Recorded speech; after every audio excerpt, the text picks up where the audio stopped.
ST. Somashekar ಅವರು ಡಿ.ಕೆ. ಶಿವಕುಮಾರ್ ಅವರ ಮನೆಗೆ ಹೋಗಿ ಭೇಟಿಯಾಗಿದ್ದಾರೆ. ಕಾರಣ ಏನಂತೀರಾ? ಅವ್ರು ಹೇಳ್ತಾ ಇರೋದು ನೀರಿನ ಸಮಸ್ಯೆ ಆಗ್ಬಿಟ್ಟಿದೆ ನಮ್ಮ ಕ್ಷೇತ್ರದಲ್ಲಿ, ಅದನ್ನು ಕೇಳಕ್ ಹೋಗಿದ್ದೀನಿ ಅಂತ ಹೇಳ್ತಾರೆ. So DCM DK. ಶಿವಕುಮಾರ್ ಭೇಟಿಯಾಗಿದ್ದಾರೆ. ಬಿಜೆಪಿ ರೆಬೆಲ್ಸ್ ಒಂದೇ ಕಾರಿನಲ್ಲಿ ಎಸ್.ಟಿ. ಸೋಮಶೇಖರ್ ಅವರು ಬಂದಿದ್ದಾರೆ, ಶಿವರಾಮ್ ಹೆಬ್ಬಾರ್ ಅವರು ಬಂದಿದ್ದಾರೆ. ಸೊ ತೀವ್ರ ಕುತೂಹಲವನ್ನ ಕೆರಳಿಸಿದೆ ಬಿಜೆಪಿ ರೆಬೆಲ್ಸ್ ಭೇಟಿ. ಅದೇನು ಕುತೂಹಲ ಕೆರಳಿಸುವಂಥದ್ದು ಏನಿಲ್ಲ, ಗೊತ್ತಿರೋದೇ ಇದೆ. ಅವರು ಆ ಕಡೆಗೆ ಒಂದು ಹೆಜ್ಜೆ ಇಟ್ಟಾಗಿದೆ, ಇಲ್ಲಿ ಸುಮ್ಮನೆ ಇದ್ದಾರೆ ಅಂತ ಹೇಳಿ. ಸೊ ತೀವ್ರ ಕುತೂಹಲ ಕೆಳಿಸುವಂಥದ್ದು ಏನಿದೆ, ಬಿ ಜೆ ಪಿ ಜೊತೆಗಿದ್ದು ಕಾಂಗ್ರೆಸ್ನಲ್ಲಿ ಅವರ ಮನಸ್ಸಿದೆ ಅನ್ನುವಂಥದ್ದು ಸ್ಪಷ್ಟವಾಗಿದೆ. ದೇಹ ಇಲ್ಲಿ ಆತ್ಮ ಅಲ್ಲಿ ಅಂತ ಹೇಳಿ. ಸೊ ಈಗ ಸದ್ಯಕ್ಕೆ ಭೇಟಿ ಆಗಿದ್ದಾರೆ. ಬಟ್ ಅವ್ರು ಹೇಳ್ತಾ ಇರೋದು ಕುಡಿಯೋ ನೀರಿನ ಸಮಸ್ಯೆ ಅಂತ ಹೇಳಿ. ನನ್ನ ಸಹೋದ್ಯೋಗಿ ಪೊಲಿಟಿಕಲ್ ಬ್ಯೂರೋಯಿಂದ ಸುಖೇಶ್ ಈಗ ನನ್ನೊಂದಿಗೆ ಸಂಪರ್ಕಕ್ಕೆ ಸಿಗ್ತಾ ಇದ್ದಾರೆ.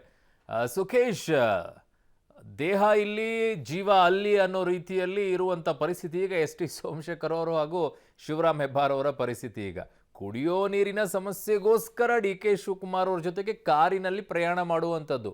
ಇಬ್ಬರಿಗೂ ಕೂಡ ಕ್ಷೇತ್ರಗಳಲ್ಲಿ ಒಂದೇ ಸಲ ಸಮಸ್ಯೆ ಉದ್ಭವ ಆಯ್ತಾ ಅಂತ? ಕಾರಣ ಒಂದು ಸ್ಪಷ್ಟ, ಡಿ.ಸಿ.ಎಂ ಡಿ.ಕೆ. ಶಿವಕುಮಾರ್ ಅವ್ರನ್ನ ಇವತ್ತು ಬಿಜೆಪಿಯ ರೆಬೆಲ್ ಶಾಸಕರಿಬ್ಬರು ಭೇಟಿಯಾಗಿರುವಂಥದ್ದು ಸಹಜವಾಗಿ ಲೋಕಸಭೆ ಚುನಾವಣೆ ಹೊಸ್ತಿಲಲ್ಲಿ ಸಾಕಷ್ಟು ಮಹತ್ವವನ್ನು ಪಡೆದುಕೊಳ್ಳುತ್ತೆ. ಯಾಕಂದರೆ ರಾಜ್ಯಸಭೆ ಚುನಾವಣೆಯ ಸಂದರ್ಭದಲ್ಲಿ ಇಬ್ಬರು ನಡೆದುಕೊಂಡಂಥ ರೀತಿ, ಒಬ್ಬರು ಕಾಂಗ್ರೆಸ್ಗೆ ಅಡ್ಡ ಮತದಾನ ಮಾಡಿದ್ರೆ ಮತ್ತೊಬ್ಬರು ರಾಜ್ಯಸಭೆ ಚುನಾವಣೆಯಲ್ಲಿ ಮತದಾನಕ್ಕೆ ಗೈರಾಗುವ ಮೂಲಕವಾಗಿ ಪಕ್ಷಕ್ಕೆ ಸೆಡ್ಡು ಹೊಡೆದಿದ್ರು. ಬಹುಶಃ ಅದರ ಮುಂದುವರೆದ ಭಾಗವಾಗಿ ಕಾಂಗ್ರೆಸ್ ಒಂದಿಗಿನ ಅವರಿಬ್ಬರ ಬಾಂಧವ್ಯದ ಮುಂದುವರಿಕೆಯಾಗಿ ಬಹುಶಃ ಇವತ್ತು ಭೇಟಿಯಾದಂತೆ ಕಾಣಿಸ್ತದೆ.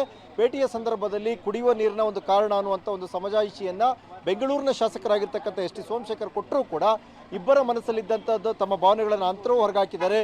ಏನು ಬಿಜೆಪಿ ಕೊಟ್ಟಂತಹ ನೋಟಿಸ್ಗೆ ನಾವು ವಿಸ್ತಾರವಾದ ಉತ್ತರವನ್ನು ಕೊಟ್ಟಿದ್ದೀವಿ ಅನ್ನುವಂಥ ಮಾತನ್ನು ಕೂಡ ಇಬ್ಬರು ಶಾಸಕರು ಹೇಳಿದ್ದಾರೆ. ಜೊತೆಗೆ ಬೆಂಗಳೂರಿನಲ್ಲಿ ಶೋಭಾ ಕರಂದ್ಲಾಜೆ ಅವರು ಬೆಂಗಳೂರು ಉತ್ತರಕ್ಕೆ ಬಂದಿರುವ ಬಗ್ಗೆ ಬಿಜೆಪಿಯ ಶಾಸಕರಾಗಿರುವಂತಹ ಎಸ್.ಟಿ. ಸೋಮಶೇಖರ್ ಅವರೇ ಅಸಮಾಧಾನವನ್ನು ಕೂಡ ವ್ಯಕ್ತಪಡಿಸಿದ್ದಾರೆ. ಬೆಂಕಿ ಉಗುಳುವ ಕೆಲಸವನ್ನು ಶುರು ಮಾಡಿದರೆ ನನಗೆ ನನ್ನ ಕ್ಷೇತ್ರಕ್ಕೆ ಹೋಗಲಿಕ್ಕೆ ಭಯ ಆಗ್ತಾ ಇದೆ ಅನ್ನುವಂಥ ಅಸಮಾಧಾನದ ಮೂಲಕವಾಗಿ ಯಾವ ಕಾರಣಕ್ಕಾಗಿ ಬಂದಿದ್ರು ಅನ್ನುವಂಥದ್ದು ಸೂಚ್ಯವಾಗಿ ತಿಳಿಸಿದಂತೆ ಕಾಣಿಸ್ತಾ ಇದೆ.